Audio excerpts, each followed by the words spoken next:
Hey everyone, and welcome back to our study through Exodus. Exodus chapter 7 today in 5 minutes. As always, you can get the handout on the website. There's a link in the description.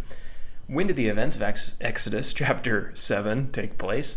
Well, Moses was born in about 1591 BC.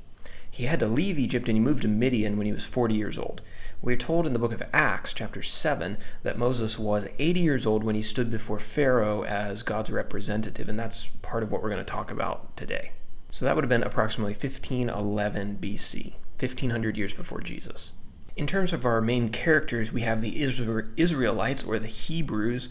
They were the descendants of Jacob's children, and they had grown into a really large nation in Egypt, but unfortunately they were enslaved by the Egyptians.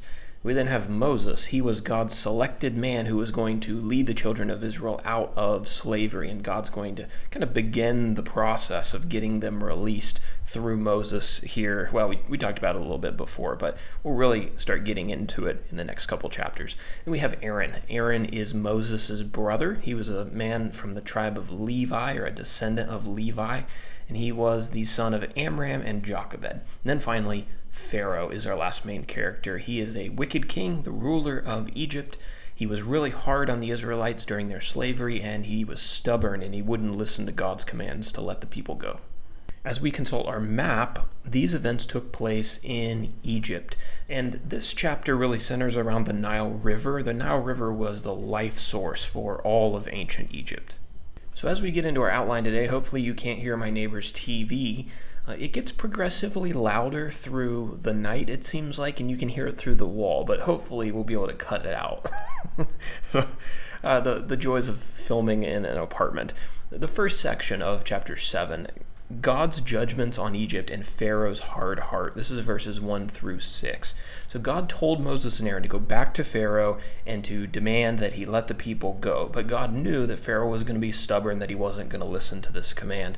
And God told Moses ahead of time that he planned to show great miracles and wonders in Egypt to show that he was worthy of worship and he was worthy of obedience. And God told Moses that after these, quote, great acts of judgment were completed, Pharaoh would finally relent and let the people go. But we've got a little ways to go before we get to that point.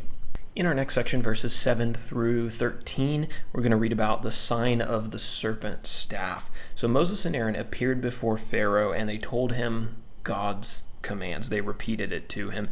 As a sign that they had actually been in communication with God, Aaron threw down his rod on the ground, and it became a serpent. Pharaoh then summoned his magicians, and interestingly, they were able to recreate this miracle, and their rods turned into serpents.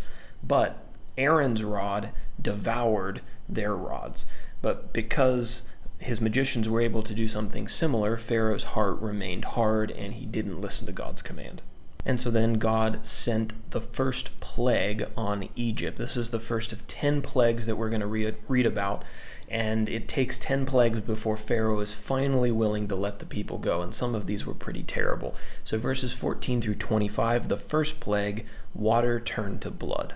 God told Moses and Aaron to meet Pharaoh at the edge of the Nile River in the morning, and to tell him that the miracle he was about to witness was to prove that the God of the Hebrews was the one true God, and that his commands were not to be ignored. Aaron took his rod and he struck the water of the Nile River, and the water became blood. We're told that the water became undrinkable, naturally, and the whole river stank, and all the fish in the river died. Not only the water in the Nile turned to blood, interestingly, all of the water that had been stored away in like stone vessels, maybe in houses, that turned to blood, and also the ponds of Egypt turned to blood.